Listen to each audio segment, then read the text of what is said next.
God gives Joshua the instructions to pray through. They cross the river. They are circumcised in Gilgal. They set up the memorial stones. Now Jericho is securely shut. And the last instruction says, settle the place. 7 days. On the 7th day, settle it 7 times. But don't say a word until I tell you what to say. Go. I'm trying to imagine how those Amorites, Jebusites, and all the ites were thinking when these men every day wake up to settle the war. No weapons on their heads, but the weight in their heart. 7 days. Go back to sleep. Heaven said nothing. Why say nothing? Because what you would say in times of challenge will make or break your day. Yeah. Learn to keep quiet when you don't know what to say. Yes. 7 days quiet. On the 7th day, 7 times. Quiet. Until a word said.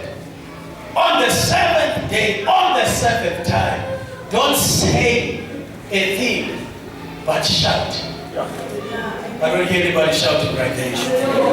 Why shout? Why shout?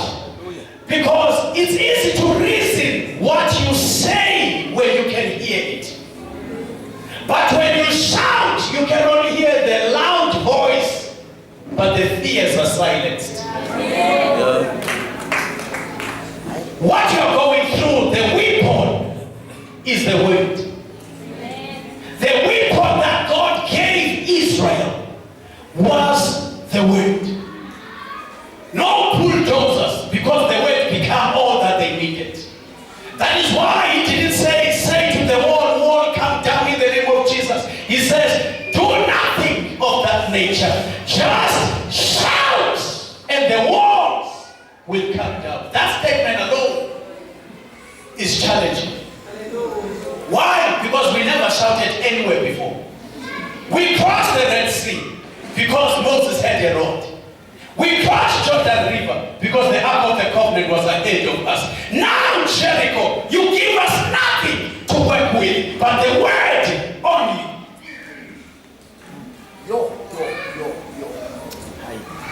At least when you have a reference, you have a reason. But when you don't have a reference, the reason you have is to doubt what God is saying.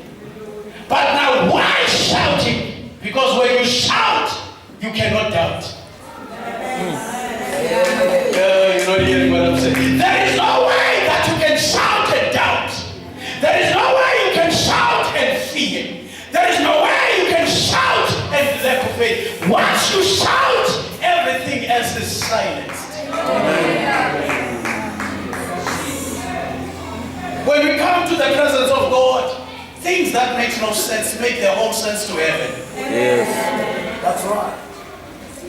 That is why you can be a man of God everywhere else, you can be a woman of God everywhere else, but when you show up in the presence of God, be a child of God.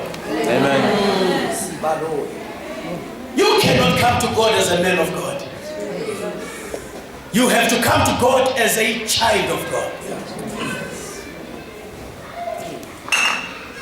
That is why Jesus says, for the kingdom of God is for those who are like children. Because children trust everything. Yeah. Children trust everything. Whatever the father says, it becomes a law to a child. Children can rebel outrightly because my father says I must not do it. Children can fall and die because the father said to do it. We can never question God when we come to him as children. But when we come as men and women of God, we will challenge him. Please. Because we don't know how to restrain our authority in the presence of authority.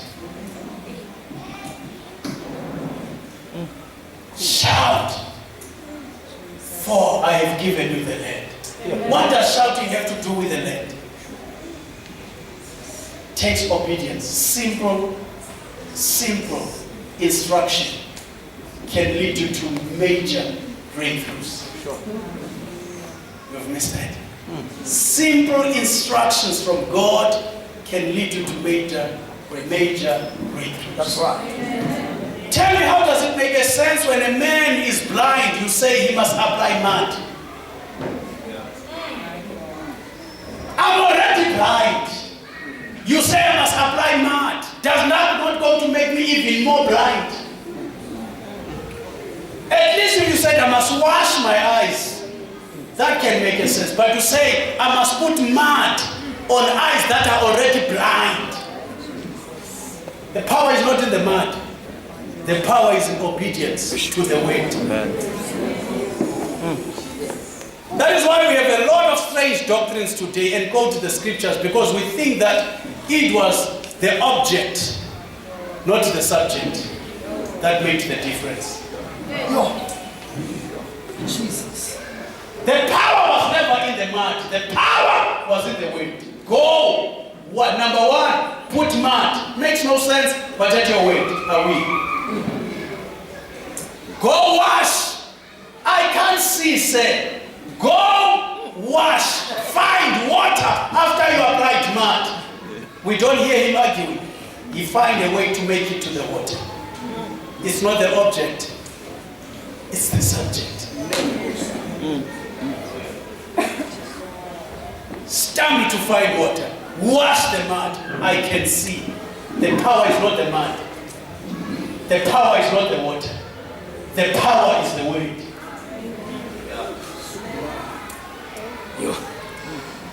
Let me close with this. You must understand, this is my conviction. God is not meant to be understood. He is meant to be obeyed. If you try to understand God, you will never understand him. Because he never intended you to understand him. He made you to obey him. Yes, sir. How do you understand somebody? Even angels cannot understand him. Because the reason why the angels in heaven keep saying you are holy, it is because this is a God who is forever transition from one place to another, from one color to another. When Paul says he is a manifold God, which means he's a multicolored God. You cannot say he's red, you cannot say he's white, you cannot say he's green, because within the twinkle of an eye, you bow down, you lift up your head, he's something else. Hey. How do you describe the indescribable God? How do you begin to describe the God that cannot be?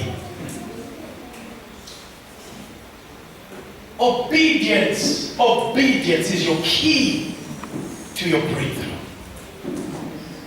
It doesn't matter how many verses you know, how many verses you quote. If you don't obey what God says in those verses, nothing is going to happen.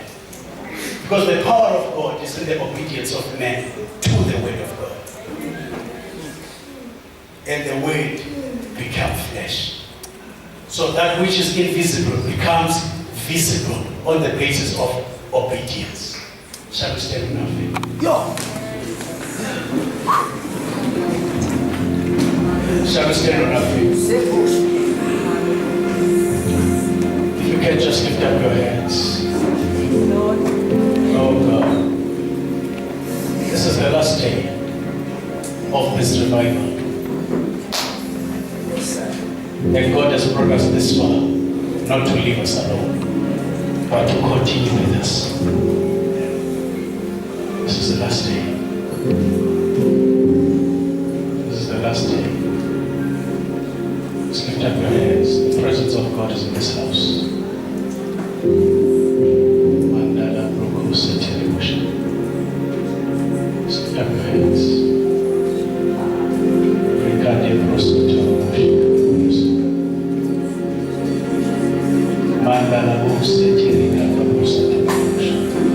The Spirit of God is in you. If you are sick, you hope to be healed. Not because I laid hands upon you, but because He's going to come right where you are. Lift up your hands, open up your heart.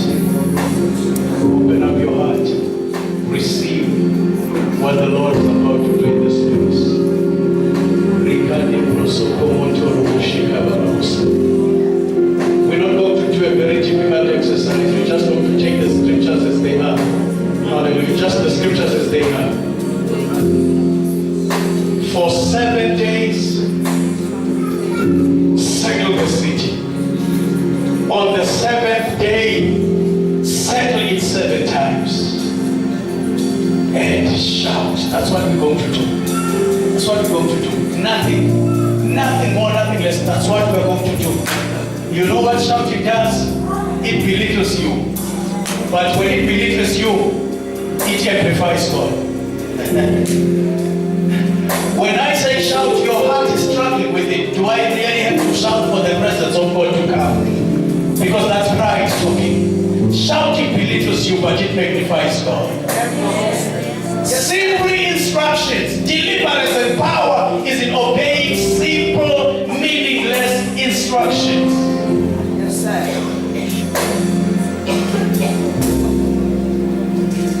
Yes, sir. Yes, sir. Yes, sir. It's in you, Lord.